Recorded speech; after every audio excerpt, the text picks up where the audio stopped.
Hoosier Nation, basketball season is finally here. So, like kids on the night of Christmas Eve, which is what it is, that is what it is. You know, if you're a basketball fan with the season starting on Monday, you know, Matt and I are just waiting for Santa Claus to show up and say, ho, ho, ho, it's time to cut down some nets. And so college basketball on a D1 level gets going on Monday. The Hoosiers take on Florida Gulf Coast Tuesday. They take on Army over the weekend. Real games with real consequences get going. Matt and I are going to take you through the 23-24 Indiana basketball team from the men's side. There's a lot to discuss. There's so much unknown, even after 2 exhibition games. If you're just hopping on the train after the offseason, you want to know what this Indiana Hoosiers team is capable of doing, we're going to be here for you. We're going to dive into this roster, dive into the starting lineup, the bench, what exactly this team is capable of, how difficult the Big Ten is, and so much more here on episode 313 of the Hoosier Sound, where we are the official podcast of Indiana HQ. We're recording this edition of the Hoosier Sound on Sunday, November 5th, 2023, the night before the season started, where I'm your host, Nathan Christian. Here with me tonight is my normal co-host, Matt Lukens. Matt, Indiana took care of business against Marion, 94-61, 2-0 in the exhibition games. We did pull a Louisville. When it's all said and done, Indiana's going to go into this Florida Gulf Coast game. We know who the starting 5 is. The team is generally healthy. We'll see if Peyton Sparks is available. But right off the top here, what are your initial thoughts as far as this upcoming Indiana men's basketball season is concerned? So much going on.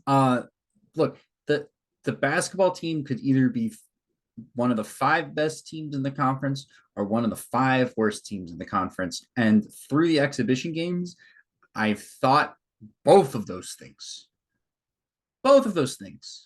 have crossed my mind. So this is going to be very interesting, especially first game against FGCU.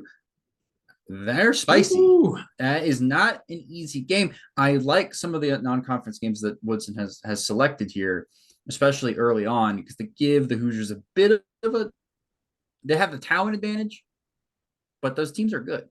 Like, again, FGCU, I believe, is picked to finish second in their conference. Yep.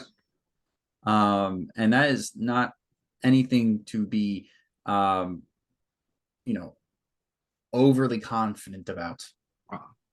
No, not at all. To go against. Like, again, they could very well come out and win this basketball game, and that would be quite the way to start the season. But yeah, that would be. Indiana has the talent gap. They have the talent gap. They have NBA talent on this roster. They just got to go out there and execute. More than like last they have year's. NBA talent on the roster. They do have more than last year's. I think they have. They might have 3 NBA players on this roster. Isn't that crazy? Yeah.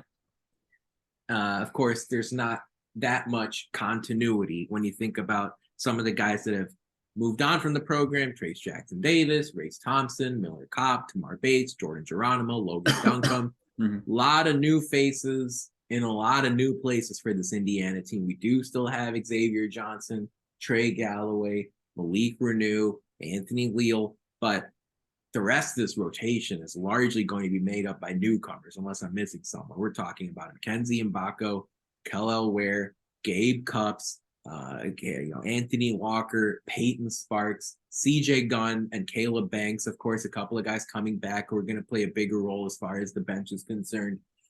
This is going to be a fascinating roster, and I liked how you mentioned Florida Gulf Coast is going to be a pain in the you-know-what. Because Pat Chambers is their coach and Isaiah Thompson is their point guard, the former Purdue guard. And that is going to be a 2-hour basketball game with the degree of difficulty much higher than what you saw in the 2 exhibitions. So looking forward to seeing how that one goes. Matt, in both exhibition games, again, comfortable wins for Indiana. The starting lineup is Xavier Johnson, Trey Galloway, Mackenzie Mgbako, Malik Renew, and Kel'el Ware. Both games started off a little slow, but if you ask me, that's going to be the starting 5 against Florida Gulf Coast. How do you think those 5 guys will sort of define the success or the failure of Indiana basketball this season, because the way I look at it, Xavier Johnson is going into the season as a little bit of an underrated point guard. Mgbako and Ware are huge question marks as far as what they can provide for Indiana this year. And then you've got Galloway and Renew who are coming back into the system, and you're asking, hey, what kind of improvement can they make? So many question marks everywhere. Yeah. The only one that isn't a question mark, though, is Xavier Johnson. Like, let's be honest. We know what we have in Xavier Johnson. He is a point guard that at times can play up to an All-American level and at times play like he's a freshman. And he's a hone in and execute at a high level so that the rest of the conference and the rest of the national media can finally appreciate him for the player that he is, because he's awesome. He is awesome. Again, that first play the Hoosiers ran to get him a bucket in the last game, did that very well. I mean, he had 7 assists, 0 turnovers in that game. Yep. And it's just what he does very well. You know, you're just waiting for him to have one of those games where he tries to force and do too much. And he didn't do that in any of the exhibitions because he didn't have to. But it's against higher level competition that we've seen that appear, right? And that problem expose itself. If he can go without doing that, because he's never going to not do that. I mean, at this point, he's a finished player. He is what he is, right? At this point. If he can keep that to a minimum this year, then the Hoosiers will probably be better off than if he goes off and has a bit of a tilter every once in a while. Makes total sense. And then, you know, if you ask me, right, the 2 5-stars that are on this are at the top of this rotation with Mackenzie Mgbako and Kel'el Ware. Ware has led Indiana in scoring in each of the first 2 games. Mbako's done a little bit of everything. He scored the ball. He's been able to grab some rebounds. He's been able to move the ball in the structure of the half-court offense. There's so much to like about these 2 guys. And I mentioned this to you last week, Matt. Through 2 exhibition games, I'm actually more optimistic about Ware and Mgbako than I was before the 2 exhibition games took place. All of a sudden, it kind of hit me like a ton of bricks after that Marion game, maybe even during the Marion game. Like, having this multi-dimensionality to each of these players is going to be kind of a sight for sore eyes. If you've been frustrated with Indiana's first weekend exits in the NCAA tournament, by no means am I guaranteeing that Indiana's going to make the Sweet 16 this year, but this is the kind of basketball that you need in order to win games late in the season. You got to have someone like Kel'el Ware, who against Marion did something that I think he can sustain through the end of the year, and that is scoring via dunk, layup, mid-range, three-pointer, and free throw, right? To be able to score in all 5 aspects as either the focal point of the offense or the facilitator of the offense or the last guy to touch the ball. To me, that's really, really encouraging for Indiana's chances through the end of the year. And then someone like Mackenzie Mgbako, you're seeing Indiana run a lot of the same actions that they've run the last couple of years, except Mackenzie Mgbako can come off a screen and square his feet and pop a 3 in from the right wing, and you're going, oh, well, that was a quick possession. That was pretty nice to see. Indiana's got 3 on the board. Let's get back on defense. I thought it was interesting that Marion's coach that Indiana could basically switch everything 1 to 5. Mackenzie and Ware are going to Mgbako and Ware are going to do a lot as far as that's concerned. So as far as the 5 stars, Matt, Mackenzie Mgbako, Kel'el Ware, am I a little bit too amped up about them? Or do you think these are a couple of guys where at the end of the season, we're talking about them as an all-conference type player or even getting some even bigger recognition? They should be. They have the talent to receive those plaudits, right? They just, with Mgbako, we haven't seen it yet because he's a freshman. And with Ware, he hasn't shown the ability to continuously do that.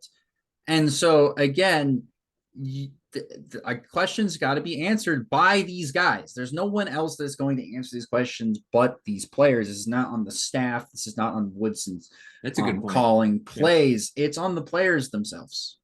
to do that. And of course, we all are hoping that those are all positive trends, because then the Hoosiers have a great season and then the program goes to back tournaments. And all of a sudden you're starting to put Indiana back onto the map where they belong. Yeah, especially going into Liam McNeely's freshman season and hopefully Derek Queen's freshman season at Indiana, and then some of the other guys that could get added to the fold in the 24-25 year. You look at some of the holdovers from last season, man. We talked about the point guard, but Trey Galloway, Malik Renew, CJ Gunn, Caleb Banks, they're all going to affect this team in different ways. But I'll be honest with you, I saw Malik Renew take a couple of threes in that game against Marion, and I got a little excited personally. And then you talk about CJ Gunn having that aggression that you need from someone in a reserve role. Caleb Banks will be so critical, especially when you get into Big Ten season, as another physical body who can play on the wing, especially if Mgbako gets into foul trouble. These are guys, Matt, that have been with Mike Woodson for at least a year.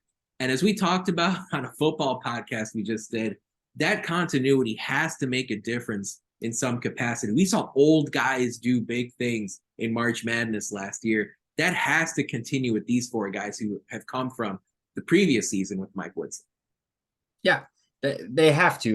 The guys that return have to show the ability to be better than they were previously, right? They have to show improvement. From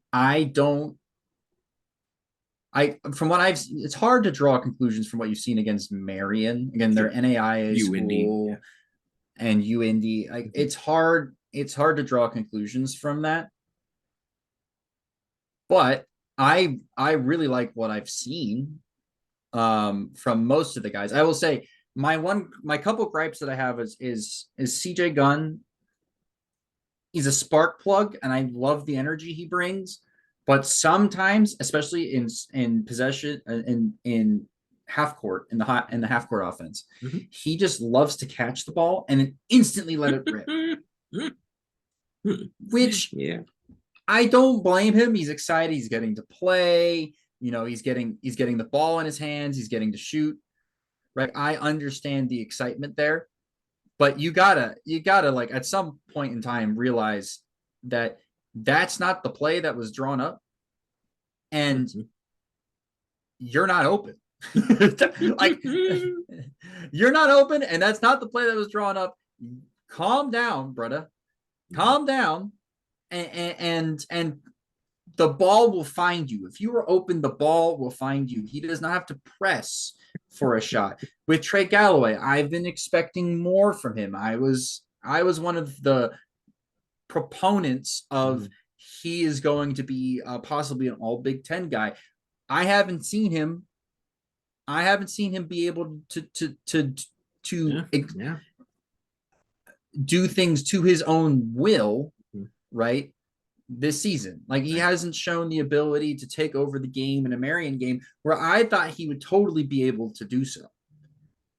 So whether it's coming out with a little bit more aggression, or maybe the coach has got to run a couple more plays for him to kind of get him going in a game, we'll see. But I was expecting big things from him, especially given a lot of the hype around him in the offseason, him being the top leading scorer for a lot of the scrimmages.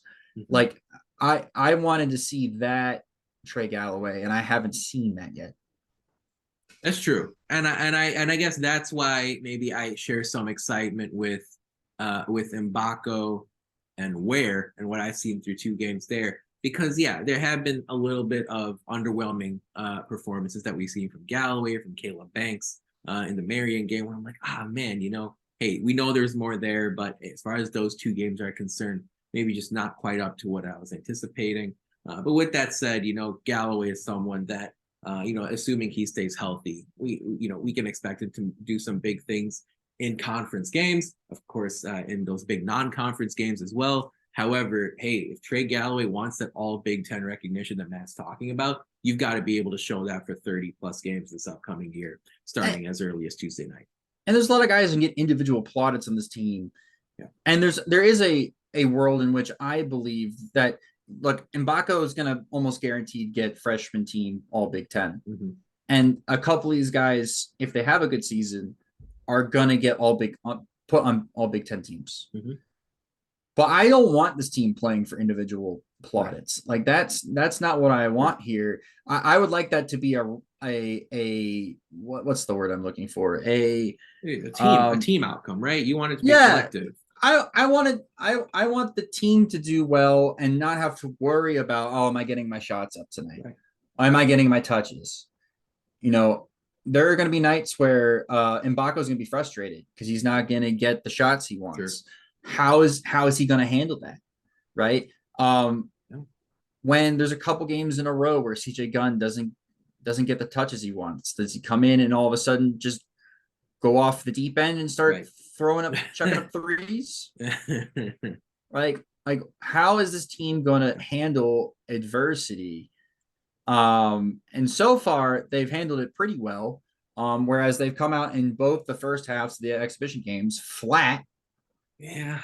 And just not really put together a good half. And then in the second half, absolutely ran away with it. But they can't do that again against FGCU. Like FGCU will make them pay. Absolutely. No question about it. I think that's a really good question as far as the individual successes. I mean, there are some teams out there where the team success is directly attributable to how one player does. You think about with Purdue and Zach Edey last year. Mm-hmm. Hey, if he's doing well, Purdue's going to do well in all likelihood. But on this team, I don't think you have a guy like that, right? I think Indiana every single game has to adjust, has to adapt, has to be willing to flexibly adjust to what's working during a particular game, figuring it out and going at it there. You saw a couple of weaknesses show up against both exhibition opponents. Indiana's work on the defensive glass can definitely take a step forward. Indiana's got to do better as far as shutting down those opposing three-point shots as well. I'm not so much concerned about the percentage of shots the opponents make. I am concerned about the percentage of threes that opponents have taken. You're seeing Marion and UIndy take far too many easy threes from the scope of their offense, and Indiana's got to be able to make changes there. The Hoosiers are plus 6,000 to win it all, 60-1 on FanDuel Sportsbook, 20-1 to make the Final Four, 15-1 to win the Big Ten, 15-1 sits sixth in the conference after Purdue, Michigan State, Maryland, Illinois, and Ohio State. The Hoosiers are tied with the Wisconsin Badgers as far as that 15-1 number goes. Which is crazy because I think Wisconsin can win the league. And I don't think that's a crazy. I mean, Ant and I have the same take. Sure. And we've been talking about it. But I genuinely think this Wisconsin team is one of the better Wisconsin teams that I have seen. Like put together on paper. They're good. 1 through 5. They're bringing off Connor Esigian off the bench. No, you're absolutely right. They're dangerous. They're dangerous. And this is a Purdue team that I think everybody's like, oh, for sure they're going to run away with the Big Ten, which, you know, at the end of the year, you might be right. Like, maybe you might be right. They might run away with the Big Ten. But there's also the universe in which this Purdue team decides to just play with their food a little bit too much. Well, I talked about this as a potential North Carolina from last year. Yeah. There's a very good chance that this Purdue team ends up being a complete underwhelmed. Like you get hit in the chin early. You lose a couple of games early. People start to get unhappy. Yeah. You have 2 former high-level recruits on their team that get no touches. Like people don't talk about this, but TKR and First are like 2 guys that were very high-level recruits that have been sitting on the bench behind Edey this entire time, and they start watching some of these results go south, and they stop believing in Painter and the system. I mean, there's going to be some trouble in the locker room. And then, of course, there's the other side of the outcomes where we can just as likely see Purdue win out and go undefeated to March. That's the more likely option. But there is a world in which Purdue has a tough time dealing with losing, right? Especially the way it's been. I'd be tilted the way that they've ended their seasons the last couple of years, and you know that doubt's going to come back into their minds and creep in there when they're down 15 to a team, right? Exactly. Especially if it's someone like Samford on opening night at Mackey Arena here on Monday. We'll see how that one goes. There are always going to be, that's the way it is every year, some shocking score lines as far as the first day or two of college basketball is concerned. We don't need to turn the clock back to Indiana State, Indiana from the first season. No, you didn't have we could have gone the whole podcast without. Okay. Great. So hey, you know what? In Mike Woodson we trust as far as taking care of that business, especially in those first two games before things kick into high gear. We're gonna ask a lot of more we're gonna ask more interesting questions about this Indiana football team. As far as getting ready, Indiana basketball team, as far as getting ready for this 23-24 season. But first, it's time for Who Won the Week this past week in IU sports. And there's so much we can pick from. Matt and I discussed this on our football podcast. But as far as sports are concerned at Indiana University, so many people are doing great things. Make sure you head over there to check it out. I'm just going to tip my cap to all the folks that have given such warm, loving tributes to Bob Knight after his passing during midweek last week. I thought both the Indiana women's basketball admins and the men's basketball game ops and the football game ops all did everything the right way as far as honoring Bob Knight pregame over the last few days. Definitely paid homage to a man that obviously did so much for Indiana University from 1971 to 2000. That's never that's always going to be part of the conversation as far as Indiana men's basketball is concerned. Mike Woodson said so much as far as how he wants to, as much as possible, serve as an extension of Knight on the court and off the court this upcoming season. So IU fans, I know, will be hoping to see this Indiana Hoosiers team do some big things over the course of this upcoming season. But folks, a reminder, if you'd like to support our podcast, make sure you find us on social media. Make sure you spread our information, leave us a review, tell a friend, share our links. That kind of support really helps us grow this podcast and reach more passionate IU fans such as yourself. If you'd like to subscribe to our podcast for free, all you have to do is search for the Hoosier Sound wherever you listen to podcasts. Stay up to date with all of our info by finding us on Twitter at Indiana HQ and at the Hoosier Sound. Matt, couple of key questions I want to throw your way. What do you think is this team's biggest strength going into the season? And what part of this team gives you a lot of concern, makes you sweat, gives you nightmares each and every night here in November? What do you think this team's biggest strength is, and what concerns you the most? Biggest strengths are talent. Like, this team has more talent than basically almost every single other Big Ten team. They do. They just high-level talent. They have more. You're talking about athleticism, speed, like jumping, individual skill. Like, there isn't a big in the league that has more skill than Kel'el Ware. There isn't. All right, there's just not. He's the most skilled big in the league. Mgbako is going to be one of, if not the most skilled wing in the league. Xavier Johnson is one of the better passers in the league. You can go up and down the roster. Hustle factor from Trey Galloway. Each one of these guys has a trait that makes them really good at what they do. Right now, it's up to the team to be cohesive, right, and have some cohesion there, and group all those talents together and make a winning ball club. And so we haven't seen that because I haven't played real competition yet, but hopefully that all comes together, all comes to fruition for the Hoosiers this season. The thing that scares me the most, honestly, from the two exhibition games and from what I've seen is defensively, it looks like communication has been rough. Now, that's going to be the case when you have a new team that you're putting together a bunch of new pieces and a lot of guys are getting new roles or whatever. But Ant tweeted this on his Twitter, doing a bit of a film review. It was Renew and Mgbako just being completely on completely different pages. Yeah. Different pages completely. And that you got to communicate. You got to know what your assignment is. You got to know, if there's a ball screen here, and this guy slips the screen. All right, what are your duties? What is your assignment? Right. And so again, if this team starts to have trouble, right, and faces some adversity early on in the season, maybe they do drop the game to FGCU. How do they bounce back from that? Do they just give up and kind of throw in the towel and kind of just half-ass the season? Like, how does that work? This team for me feels like it's very snowbally. If it starts off well, this team is going to end up well. If this starts off rough, the season's going to be rough, especially with a lot of personalities in the roster.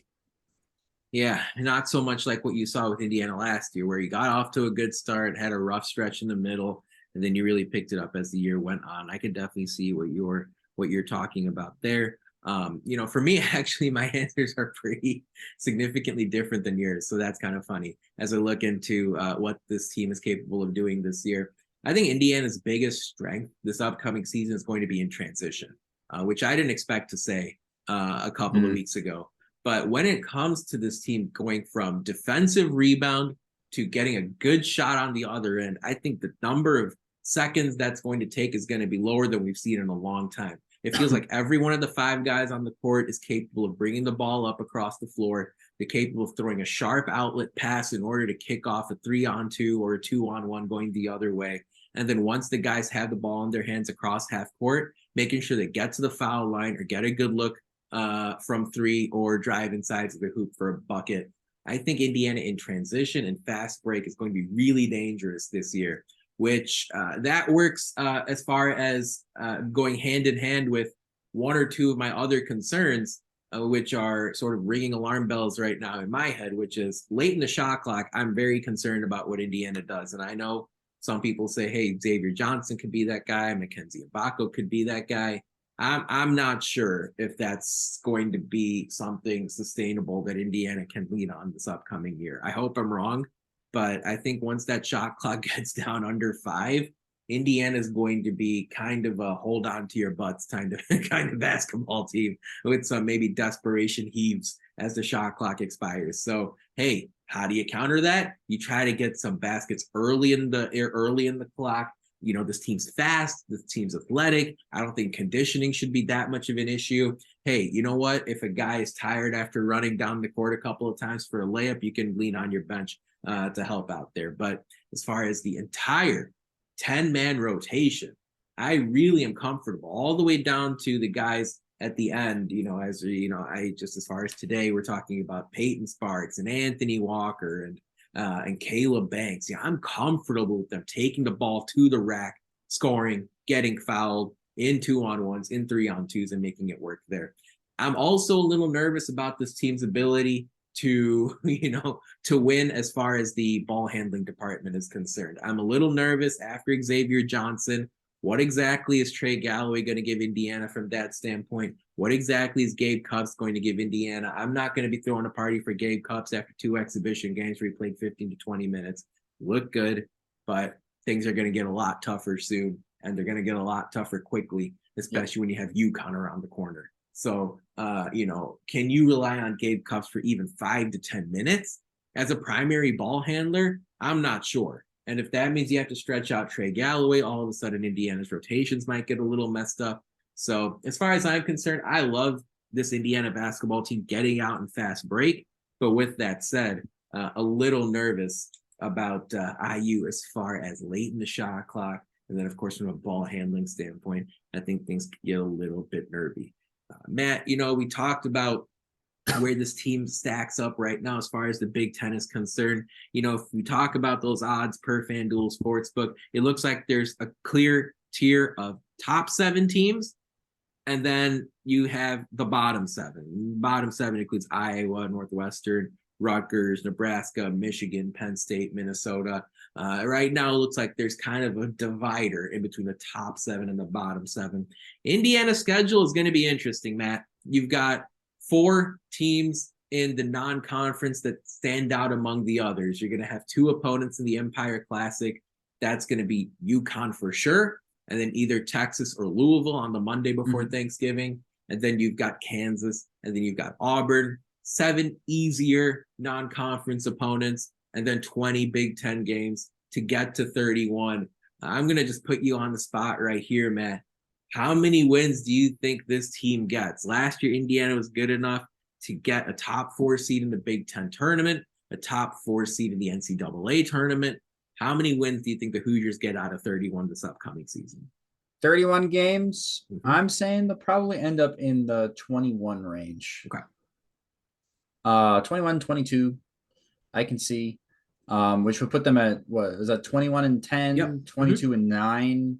Yep. Which I think would be a good season, especially given how hard the Big Ten is. But I think they've lucked out with a little bit with their Big Ten schedule. I think they've dodged a lot of the big hitters in the Big Ten. You only play Michigan State once, for example. You play Purdue twice, but obviously those are some that's fine. High profile games against Purdue. So the crowd's going to be crazy in both of those. They only play Wisconsin once, correct? I can double check that, but I believe you're correct. As far as Wisconsin just once. And so, that helps the Hoosiers here, if that's certainly the case going into this upcoming season. So, it does look like you're right as far as just facing the Badgers once. And of course, it's in the House of Horrors at Kohl Center up in Madison. So, hey, you know what? Indiana football did it, right? Against the Badgers. So, yep, they went to Wisconsin and won. Hey, it's about damn time we go to the Kohl Center and win. All right, it's just time. The odds, the fact that we've lost this many times in a row, the odds favor us winning one of these games. One of them, we have to. I like it. I like the way you think. As far as my thing with Indiana, I think IU gets to 20. I think 20 is the number for IU. I think there's upside here where they can cross 25. In all honesty, but I think what I'm kind of doing is maybe just splitting the difference between the downside and the upside of this team. As Matt pointed out, I think what's more likely than a 20-win season is either like a 15-win season or 25. But we'll just call it 20. And hey, maybe Indiana does end up hitting that. I think it's going to help the Hoosiers to face some tougher teams in non-conference in the quad 3, quad 4 level than they did last year. I think Florida Gulf Coast will teach them a lot about Indiana's basketball team. I think Army will teach Indiana a lot. Wright State will do the same out of the Horizon League. Then, of course, you get the Empire Classic, but then you come back and you still have Harvard. You still have Kennesaw State, a team that made the tournament last year, North Alabama. I think these are teams that are going to show Indiana something a little bit different than some of the teams that played IU last year. Of course, Kennesaw State played Indiana last year, and that one was a tricky game. So I think the Hoosiers can learn a little bit about themselves going into the thick of the Big Ten schedule in the start of January. And as Matt and I pointed out when the schedule was released, it's a little bit of a lighter start, as far as the Big Ten schedule is concerned. You go to Nebraska, you host Ohio State, you go to Rutgers, you host Minnesota before you have to host Purdue. So that's a start where, hey, if Indiana can go 3-1, 4-0, now all of a sudden, hey, the team's feeling good about itself going into the rest of the Big Ten season. We're going to ask a couple of final things about this IU basketball team here to wrap up this preseason preview for the 23-24 men's basketball season in just a sec. But first, it's time for our social media shout-outs. And as usual, right around this time, we like to give a tip of our cap to the various social media accounts that we have across the different platforms. On Twitter, Facebook, and YouTube, you can find us at Indiana HQ and at the Hoosier Sound. On Instagram, Matt, we're not Indiana HQ, but what are we? Indiana.HQ. You can find us there. Join the masses. We crossed the 9,000 follower mark on Twitter just a week or two ago. So make sure you join us there. And hey, if we can get to 10K, Indiana's going to win a national title. That's what that means. So hey, is that how that works? That's how that works. So make sure you head on over there and help us out if you can. We would greatly appreciate it. Couple of games coming up this week, Matt. Florida Gulf Coast and Army. This Hoosier team, is not going to, if you ask me, blow them away by 40 points in each of these games. As we look into these first two matchups, Tuesday night against Gulf Coast, 6:30 Big Ten Network. Sunday night at 7 against Army, also on Big Ten Network. What are one or two things you're paying attention to as far as the Hoosiers are concerned? Is there a player you're really looking forward to seeing step up right off the top here to start the season? I just want to see an unleashed Xavier Johnson. That's what I'm looking for. And I think that, again, that he'll have to do that in these games, because I think these are gonna be some spicy, close games, then gonna be uncomfortable for some IU folks.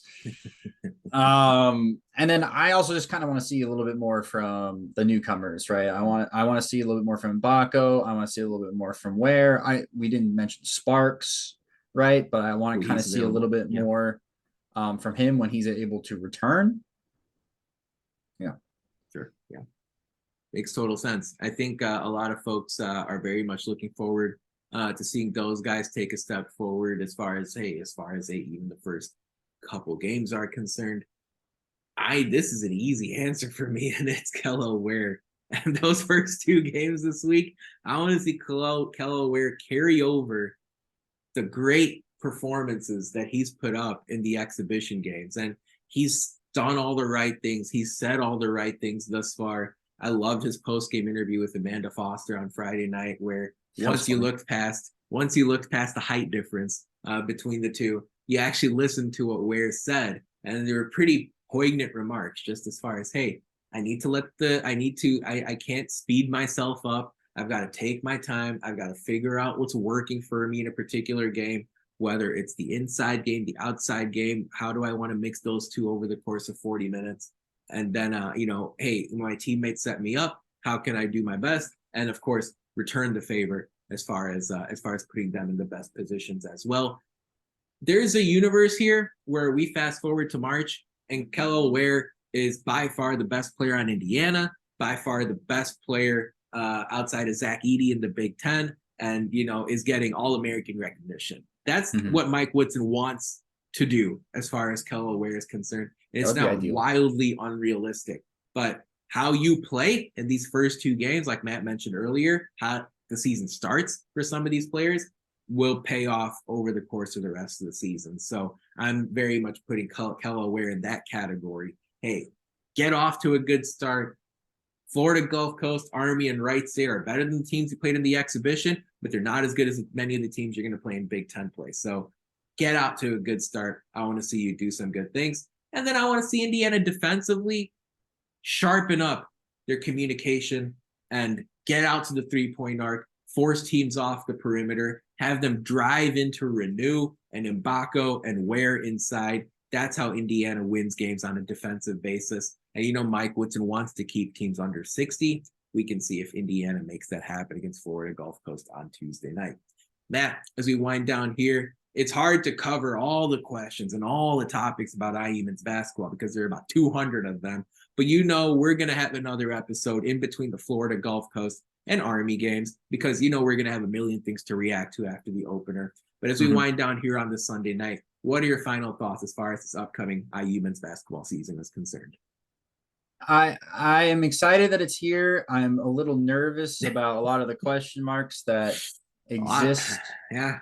I'm hoping that because Woodson is that guy, right, that a lot of these questions that we have end up being, we just laugh about them at the end of the year, right? Like I want these to be like funny moments. Like, remember when you thought that the team wasn't going to be able to take a punch in the face and come back from it? Or remember when you thought that there was some, locker room issues and some issues with, some personalities. Like, remember when you thought that was a thing? Like, and look at where they're at now, right? Like, I hope that's where we end up and not the other version of what that could be, because I don't like that.